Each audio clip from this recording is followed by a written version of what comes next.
Bonjour à tous et bienvenue dans une nouvelle vidéo. Aujourd'hui, on va parler de mes essentiels en fin de grossesse. Alors, je précise que tous les articles que je vous montre durant cette vidéo peuvent être utilisés tout au long de la grossesse. Il ne faut pas être forcément dans son 3e trimestre de grossesse ni à la toute fin.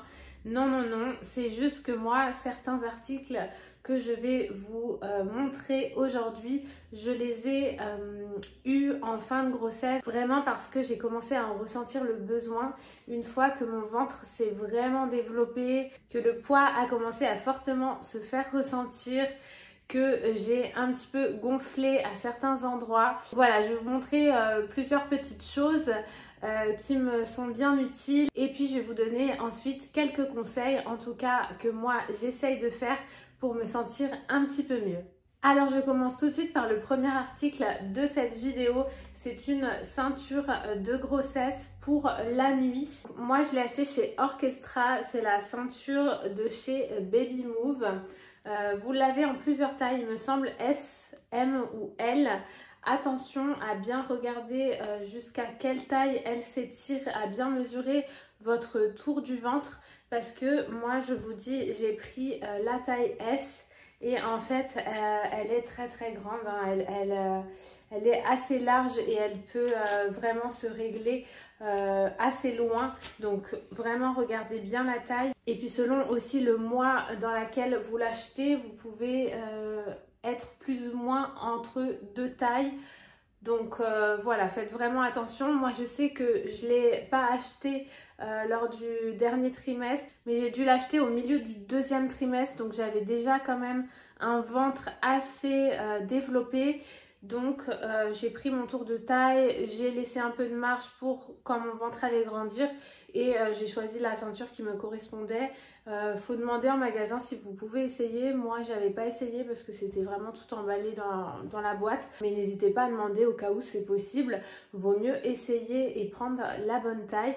Dans tous les cas, vous pouvez la ramener en magasin. Moi je sais que j'avais je crois que c'est 2 semaines ou 1 mois pour échanger avec la carte. Je crois qu'on a 1 mois pour échanger. Et en fait, elle est pratique. Pourquoi? Parce que sur les côtés, vous pouvez pas bien voir, mais les deux côtés de la ceinture, en fait, ce sont comme des matelas. C'est vraiment un rembourrage. Vous mettez du coup votre ceinture. Là, vous avez la place pour le ventre. C'est pareil, c'est un tissu très extensible. Et sur les côtés du ventre, en fait, vous avez les matelas. Et cette ceinture, elle est super pour la nuit puisqu'en général, on ne se sent pas forcément bien très longtemps allongé sur le dos quand on est enceinte. À partir d'un certain stade, vraiment, ça nous appuie un peu. Donc, on peut faire des petits malaises si on reste trop longtemps allongé sur le dos. Donc, en général, on se met sur les côtés. Moi, je suis vraiment le mieux que sur le côté gauche et du coup, ça vous évite en fait de trop vous creuser ici en fait sur le côté et de vous faire encore plus mal, de vous tordre et tout. Vous avez le matelas qui vous maintient le côté, ça vous maintient aussi le ventre, le fait d'être dans la ceinture. Donc ça peut être agréable et un petit peu plus confortable pour vous de dormir. En tout cas, moi, je l'ai beaucoup utilisé dans mon 2e trimestre et début du 3e, vraiment tout début, parce qu'après, il a fait des fortes chaleurs, en fait. Et bah, j'avoue qu'une ceinture supplémentaire sur vous, une couche supplémentaire la nuit, alors que vous mourrez de chaud, et ben, ça peut aussi être problématique. Donc, moi, je la conseille parce qu'elle est confortable et ça peut aider pour vraiment mieux dormir, avoir plus de confort et pas que pour la nuit en fait. Quand le soir vous êtes dans votre canapé, vous regardez un film, vous êtes allongé dans le canapé et tout, et bien je la mettais aussi, ça me permettait d'être vraiment plus confortable dans mon canapé, de pouvoir me mettre sur le côté en ayant la sensation d'être assez maintenue et d'avoir les petits matelas sur les côtés. 2e article, toujours dans les ceintures de grossesse, mais celle-ci, elle a vraiment un effet médical. Celle-ci, je l'ai achetée en pharmacie. Donc, elle se présente comme ceci et vous avez derrière, en fait, un bon maintien du dos, du bas du dos, en fait. Et là, la bande, elle est censée venir en bas du ventre pour bien vous maintenir le ventre également. Et en fait, là, j'en ai vraiment ressenti le besoin au 3e trimestre. J'ai mon ventre qui a vraiment beaucoup grossi et c'est vrai qu'au bout d'un moment ça commence à faire lourd pour le corps, pour se déplacer, c'est pas forcément évident. Et j'en ai parlé à la sage-femme et elle m'a dit que c'était tout à fait normal, hein. En fin de grossesse, on a vraiment le ventre qui pèse plus lourd et notre corps n'est pas habitué à ce centre de gravité différent. Et on peut prendre des ceintures de grossesse médicale pour nous aider à vraiment nous maintenir déjà une bonne position, parce que dès que vous êtes assise dans une mauvaise position ou que vous tenez mal, ça va aggraver vos douleurs de dos, vos douleurs de ventre si vous vous tenez mal. Enfin voilà, et du coup il y a des ceintures que vous pouvez trouver en pharmacie qui peuvent vraiment vous aider à maintenir une bonne position et surtout aussi à maintenir le bas du ventre. Donc la ceinture, votre médecin ou votre sage-femme peut vous la prescrire. Elle est remboursée en partie en plus. Donc ça, voilà, si vraiment vous avez des grosses douleurs dans le dos, dans les reins, bas du ventre, difficile à vous déplacer, le ventre assez lourd, je vous conseille d'en parler au médecin qui vous suit et de voir s'il ne peut pas vous prescrire une ceinture de grossesse adaptée qui pourra vous soulager un petit peu. En parlant de vêtements, mes indispensables en fin de grossesse, mais aussi tout le long de la grossesse, puisque j'avoue, j'ai pas mis de jean super longtemps, j'ai dû vraiment en mettre au début de ma grossesse. Puis après, j'avais acheté un seul jean de grossesse que j'ai mis 2-3 fois parce que au final, je suis mieux dans tout ce qui est robe, blouse, vêtements assez amples et en bas un leggings. Quelque chose qui me sert pas, quelque chose qui est confortable sur la peau, quelque chose sans boutons, sans fermeture. Et ça fait partie de mes indispensables tout au long de ma grossesse en fait. Parlons des chaussures. Alors jusqu'à maintenant, j'avais pas trop eu de soucis. J'avais commencé au 2e trimestre à me rendre compte que mes baskets commençaient à être un petit peu serrées. Mais bon, vu que ça restait des baskets et que j'étais confort dedans, ça allait encore. Mais c'est vrai que je me rendais compte qu'elles me serraient quand même bien le pied. Et en fait, mes pieds ont gonflé au fur et à mesure de ma grossesse. Et je m'en suis vraiment rendu compte au début du 3e trimestre, puisque vraiment ça a commencé à être difficile de mettre mes chaussures fermées. Le meilleur plan pour être bien dans des chaussures, c'est tout simplement des tongs. Des tongs, il n'y a pas mieux que ça lors du dernier mois de grossesse, parce qu'en fait on a les pieds mais vraiment gonflés et avec la chaleur c'est encore pire. Alors vous pouvez mettre des sandales à lanières, etc. Moi j'en ai, mais le problème c'est que quand je les mets, donc j'arrive encore avec un peu de mal à rentrer dedans, je marche et tout, mais quand je les enlève en rentrant à la maison, mes pieds ressemblent vraiment à un rôti, vous savez, avec les marques de filets et tout sur la peau. C'est terrible parce que en fait mes pieds sont trop gonflés pour être dans des chaussures à lanières qui vont serrer. Je vais tout de suite avoir la marque des lanières quand je vais les enlever. Du coup, le plus confortable, ça reste les tongs. Les tongs, vous ne pouvez pas les mettre pour aller n'importe où, mais bon, quand vous êtes dans votre 3e trimestre et en plus en congé maternité, en général, on ne court pas à gauche, à droite. Donc le meilleur plan, c'est des tongs. Un autre indispensable, mais que je ne vous présente plus maintenant puisque celui-ci, je l'ai depuis le début de ma grossesse, c'est mon coussin d'allaitement. Donc celui-ci, je vous l'ai déjà dit, mais il vient de chez Ikea et je dors toutes les nuits avec.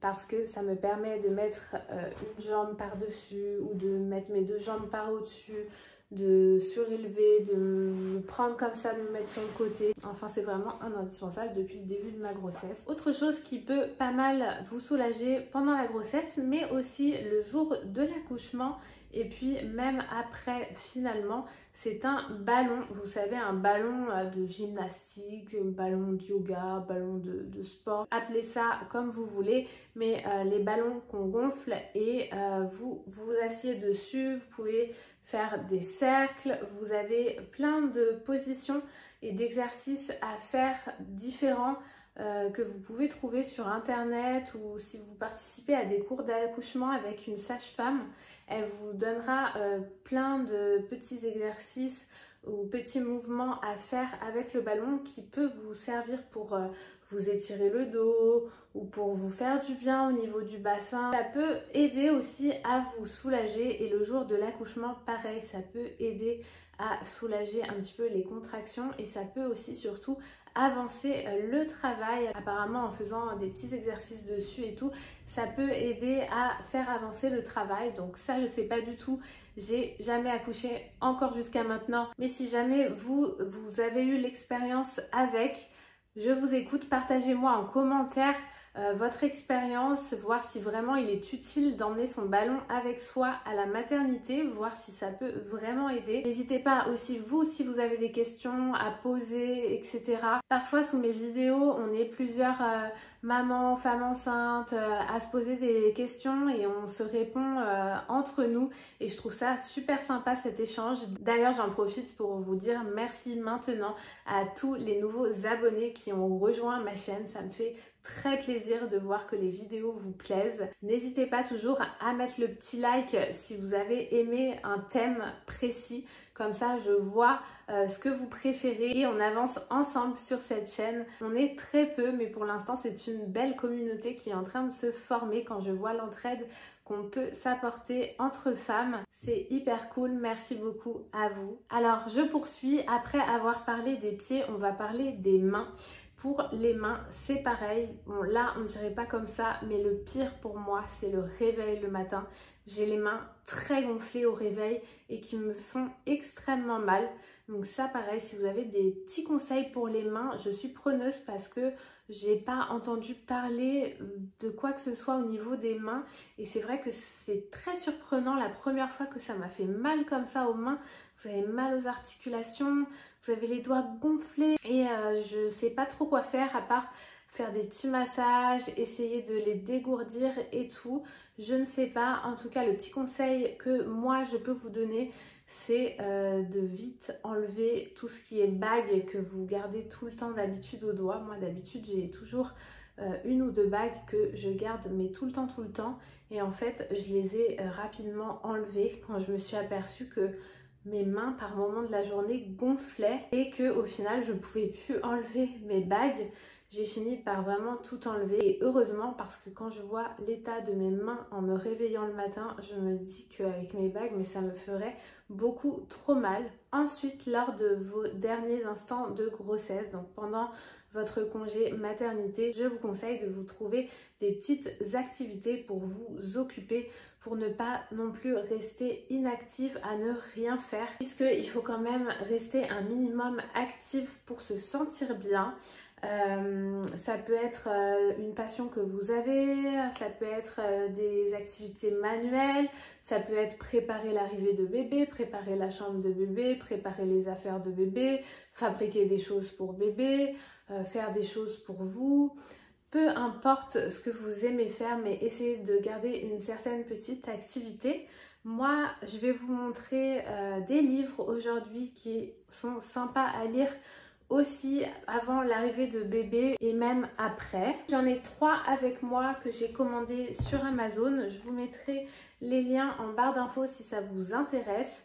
On a en premier Devenir mère, une maternité sans langue de bois. C'est un petit livre super rapide à lire. En plus, ça vous prend pas énormément de votre temps.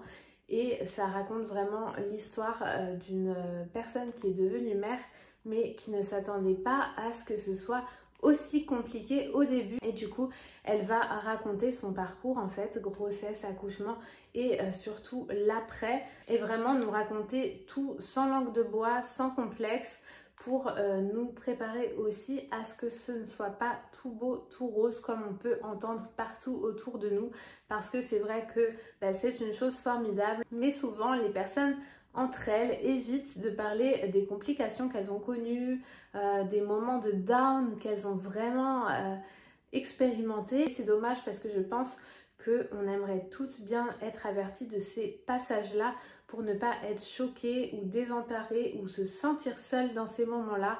Je pense qu'on est plusieurs à vivre la même chose après. Donc ça m'a fait du bien de lire des petites histoires comme ça pour me préparer à tout ce qui pourrait m'arriver. Ensuite, un second livre que lui, je ne l'ai pas encore commencé.